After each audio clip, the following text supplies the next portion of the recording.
Film की शुरुआत में हमें एक टेलीविजन शो का दृश्य दिखाया गया है जिसे लार्स नामक एक व्यक्ति द्वारा निर्देशित एक बेडरूम में फिल्माया जा रहा है।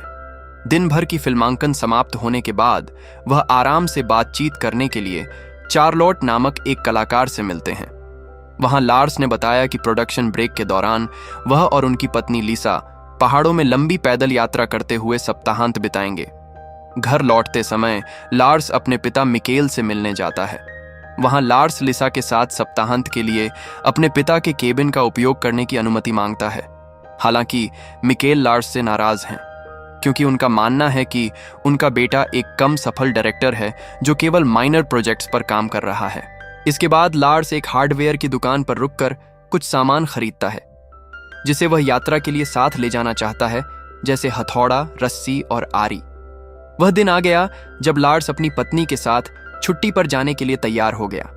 जब लार्स लिसा को ले जाता है तो वह खरीदी गई वस्तुओं को कार की डिक्की के नीचे गुप्त रूप से रख देता है ताकि लिसा को पता न चले।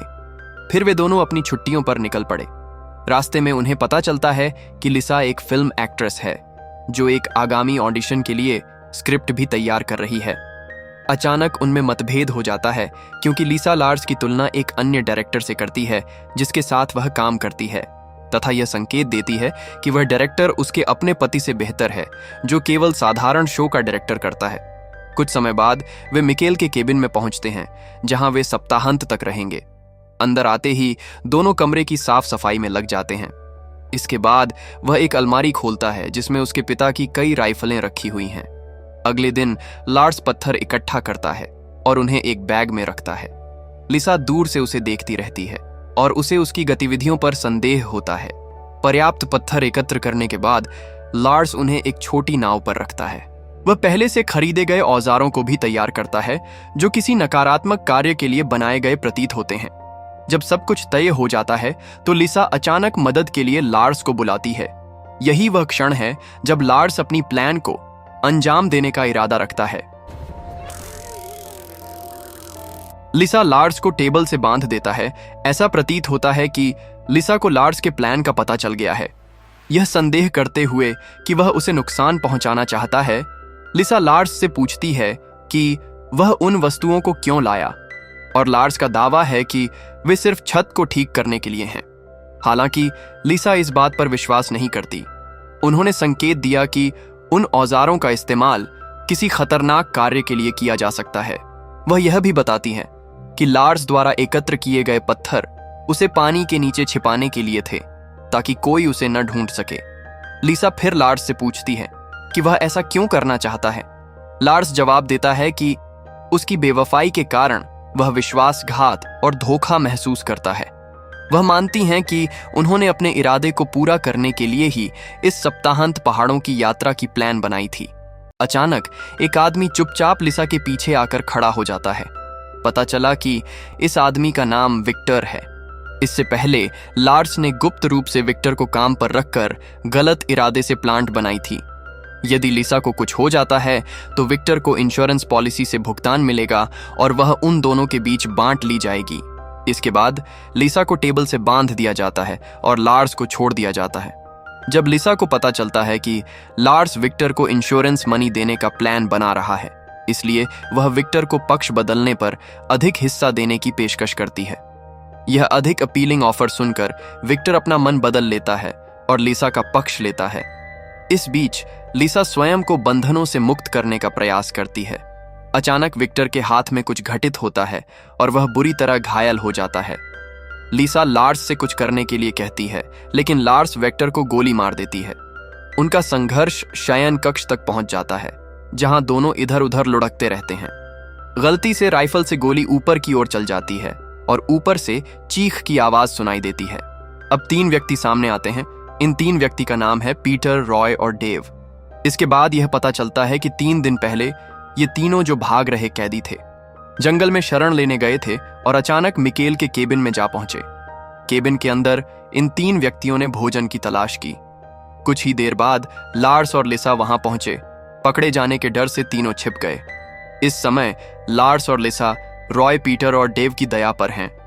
उनकी अगली प्लान पैसे की मांग करने की है। लार्स को एक डराने वाले क्षण का सामना करना पड़ता है। लेकिन वह मुक्त होने में कामयाब हो जाता है।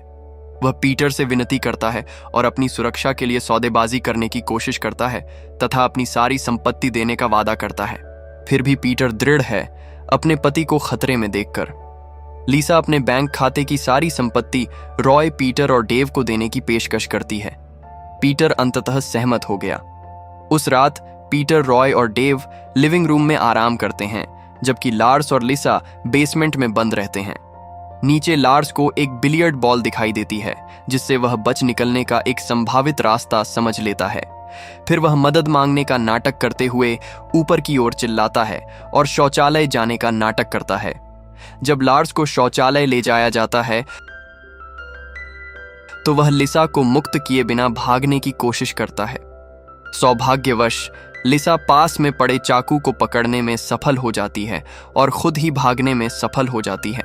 इस बीच पीटर को पता चलता है कि रॉय वापस नहीं आया है, इसलिए वह डेव के साथ नीचे जाकर जांच करता है।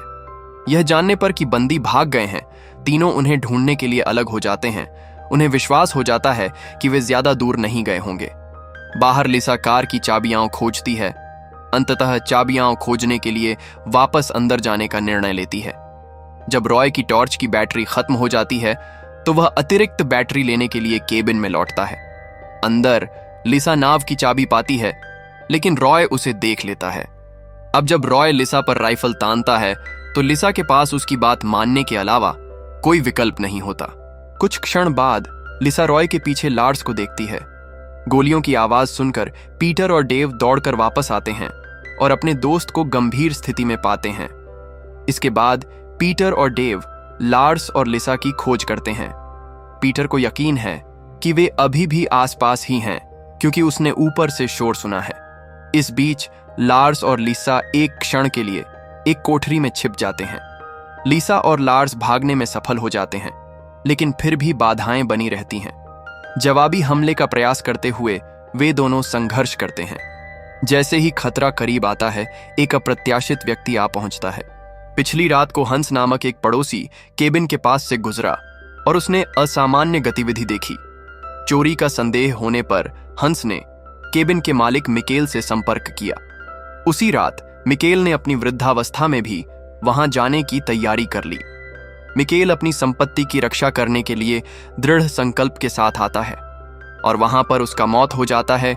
इस अवसर का लाभ उठाते हुए लिसा लार्स से कार से भागने का आग्रह करती है, लेकिन पीटर दूर से ही उन्हें रोकने का अंतिम प्रयास करता है।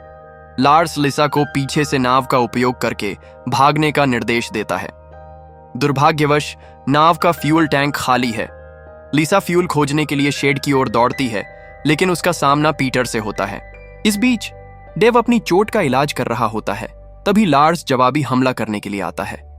कुछ समय बाद लिसा को पीटर नाव पर किडनैप करके ले जा रहा है। अचानक लार्स पीछे से आता है और पीटर को रोकता है। तीनों के बीच बहुत फाइट होने लगती है और इस फाइट में पीटर की मौत हो जाती है। लार्स और लिसा की पीड़ा के बारे में खबर फैलती है। इस घटना से वे कुछ हद तक प्रसिद्ध हो जाते हैं और वे अपनी कहानी को एक फिल्म में बदलने का निर्णय लेते हैं और फिल्म यहीं खत्म हो जाती है। तो दोस्तों, आज के वीडियो में बस इतना ही। अगर आपको यह वीडियो पसंद आया तो कृपया लाइक बटन दबाएं और मेरे चैनल को सब्सक्राइब करना ना भूलें। मैं आपसे अगले वीडियो में मिलूंगा।